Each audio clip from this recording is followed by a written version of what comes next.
People are still very mystified by the unpreparedness of the intelligence and security services of Israel. So what I wonder, is this a case of people overestimating Israeli services, or did Israel underestimate Hamas?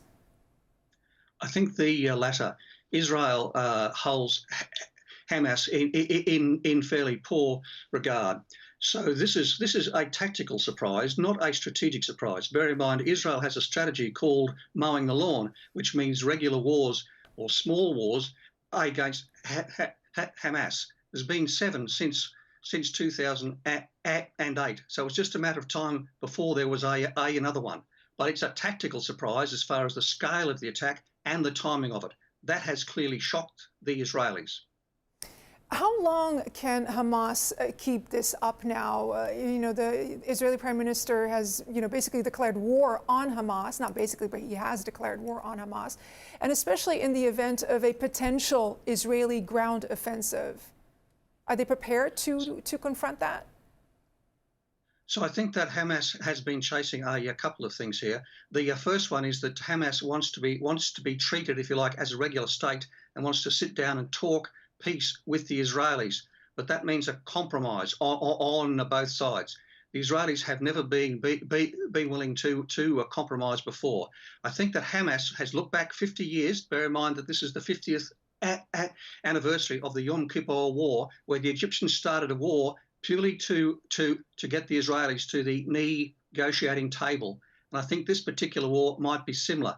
But that flows on to the second bit, is that perhaps the first part of the war's over now. Hamas wanted those hostages, and they have hundreds of them.